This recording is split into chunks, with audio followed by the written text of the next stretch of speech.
this is an opportunity for Putin to show the world that he is a reasonable statesman, and he can meet with Trump and he can talk in a civilized and smart manner. It's also an opportunity for him to explain to President Trump in person exactly what his demands are and why those demands are in large part non-negotiable. It seems to me that President Trump has not gotten the word on what real Russian demands are. And this is an opportunity for Putin to tell Trump about those demands. So it's a nice situation for Putin. And by the way, he gets to come to the United States.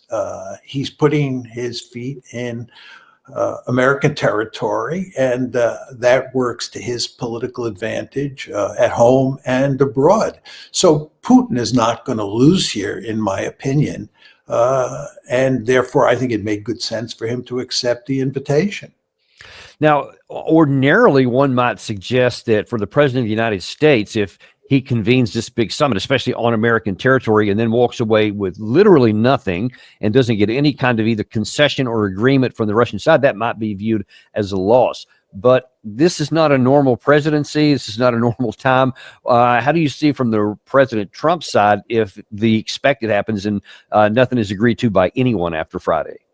I think it's going to damage Trump. I think it's important to understand that Trump had a honeymoon period. It lasted a couple months. And I think we're now past the honeymoon period. And I think people are beginning to look at what Trump has accomplished. And on the foreign policy front, he's been largely unsuccessful, especially with regard to settling the Ukraine war. You remember he said before he was even in the White House that he was going to shut this one down, maybe before he moved in, but certainly right after he moved in. And not only has he not shut it down, but he's facing a real problem. We haven't talked about this, but events on the battlefield are turning against Ukraine. And one can only wonder what the situation on the battlefield will look like on Friday when the two leaders get together, and what the consequences of that will be for their meeting. The Ukrainians, and we can get into this, of course, are really in bad shape. The Russians are doing very well on the battlefield, unexpectedly so. And this, I think, will put Putin in an even stronger position on Friday than we anticipated a week ago. Yeah, and in fact, we are definitely going to get into that here in a minute. But the other party that should be occurring to as a real issue here is both the Ukrainian and the European side. But based on comments just an hour or so ago, it doesn't seem like that battlefield reality is getting through to anybody in Europe. Let's look, first of all, at what German Chancellor Merz had to say after the meeting with Trump and Zelenskyy on that phone call about what the Europeans' demands are. We made various things clear for the negotiations. We made it clear that Ukraine has to be at the table if there are any follow-up meetings. We want to have negotiations in the right order. A ceasefire has to be the beginning of it. Important elements should then be agreed in the framework agreement. And thirdly, Ukraine is willing to discuss territorial questions, but then the contact line needs to be the starting point, and legal recognition of Russian-occupied territory is not part of discussion. So all we're saying is that there's nothing about territory is going to be on the table, and that there has to be what they're calling an unconditional 30-day ceasefire first. That's what has to happen first. What do you think is going to happen? We know it's going to happen. The Russians are not going to agree to a ceasefire. The Russians are not going to change their major demands for a peace settlement. And this all means that the war is going to be settled on the battlefield. We've been listening to the European leaders and the Ukrainians make these same arguments over and over for months now. It gets boring at a certain point, but they continue to repeat these arguments, and they're going to go nowhere. And again, it's going to be settled on the battlefield. Now here's a puzzling thing. So that was Merz basically still saying what we want. But then after the meeting, you had Emmanuel Macron, who kind of came out and said, "This is what we discussed with Trump." Now, if Trump had been talking earlier about last week, he said about swapping territories and some other things. He seems to have been swayed, and this is getting something Doug McGregor talks about a lot. It seems like Trump is swayed by whoever the last person to talk to him was, and then here is Macron apparently with some kind of an agreement from Trump on exactly what needs to happen next. Le deuxième élément sur lequel les choses ont été très claires et exprimées ainsi par le président Trump, c'est que les questions territoriales qui relèvent de l'Ukraine ne peuvent être négociées, ne seront négociées que par le président ukrainien. Et c'est la position que nous soutenons. Elle a été très clairement exprimée par le président Trump, et donc elle augure d'une réunion à venir. So, yeah, that's partially what Merz just said a second ago, is that there's all that's going to have to be negotiated by Ukraine, and we're not just going to give anything away. And that's the complete opposite of what the Russians say. As a matter of fact, it was the Russian Foreign Ministry released a statement that said, heading into Alaska, if anybody thinks there's going to be territorial swapping that's going on, they're going to be disappointed. One of the foreign minister spokesmen said, "You don't even need to invent something here. The territorial structure of the Russian Federation is enshrined in the Constitution of our country.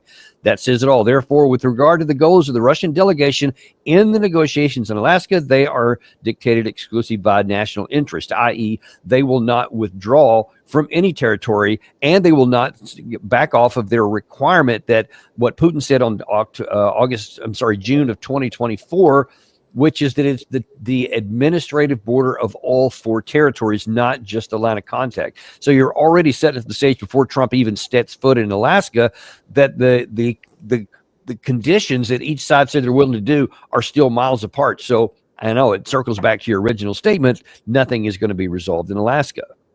You know what I find amazing here, Danny, is that the Russians laid out their basic position. Putin laid out the Russians' basic position on June 14th of 2024. And nothing has changed since then. And he and his colleagues in Russia have repeated those positions time after time. And yet the West seems incapable of understanding what the Russian position is. And they keep demanding a ceasefire, for example, and the Russians have said there will be no ceasefire until you accept our basic demands.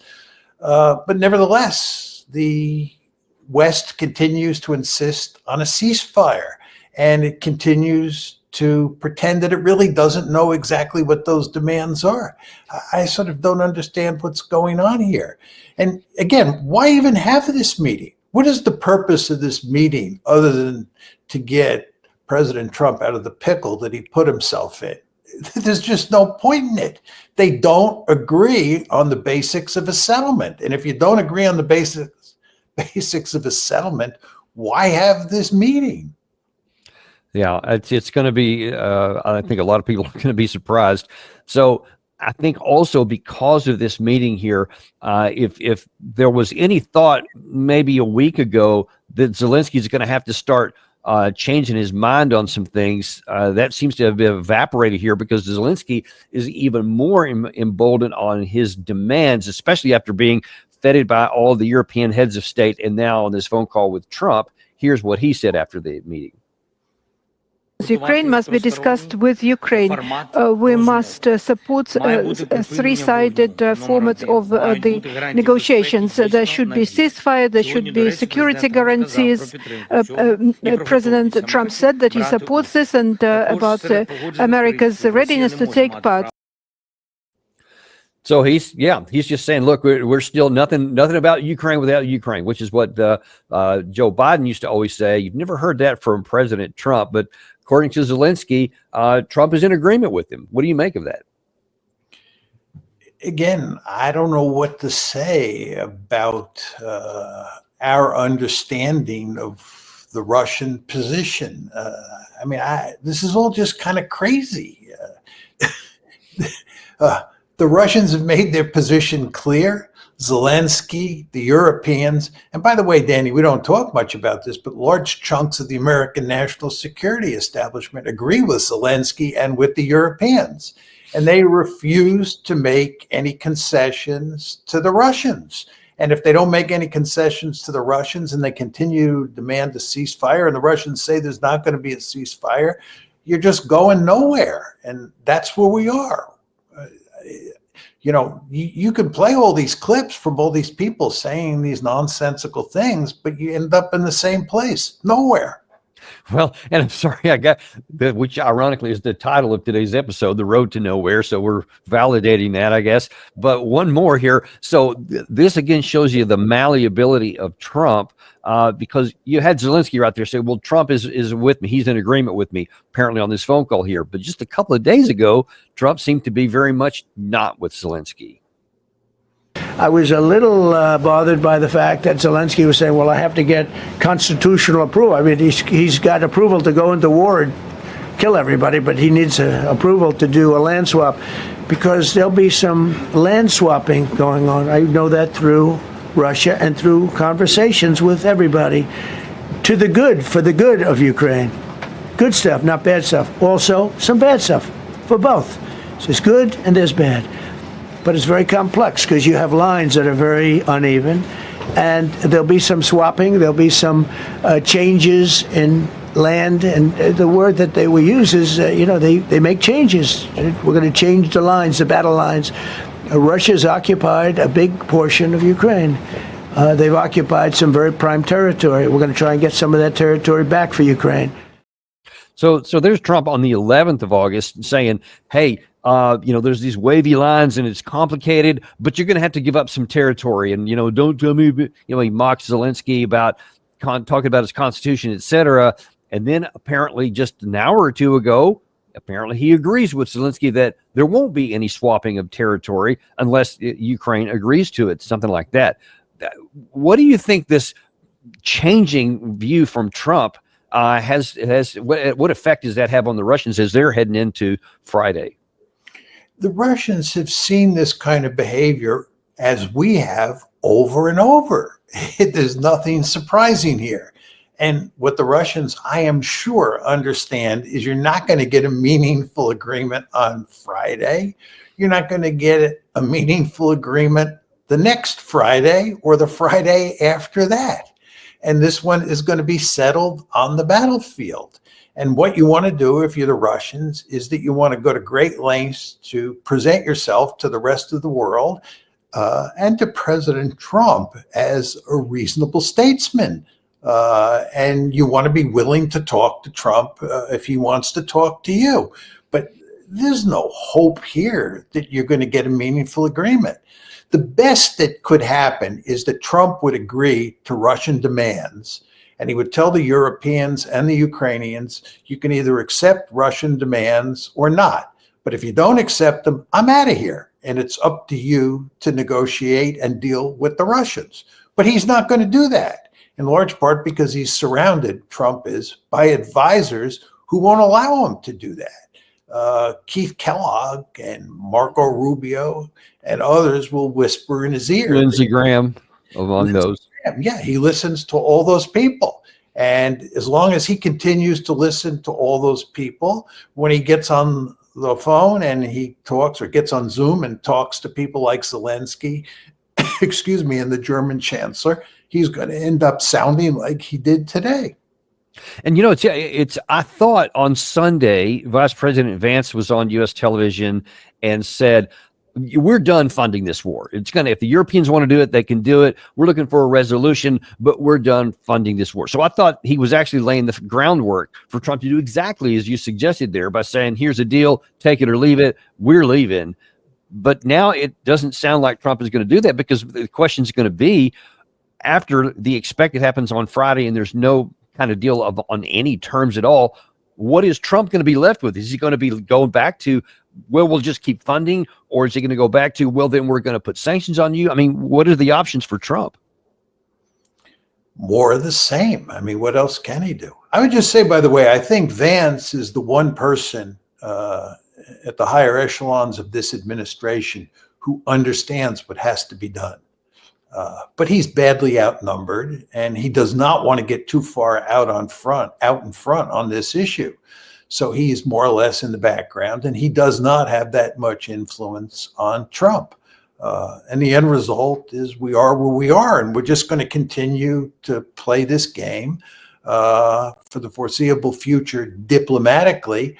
That leads nowhere, and the war is going to be settled on the battlefield, as you and I have said on countless occasions. Yeah, and I'm about to get to that's the very next thing we're going to discuss, but I want to stick this last one on Trump here, because I mean, what do you think? I mean, he does have some limited options about what he's going to do following Friday if it turns out the way you expect.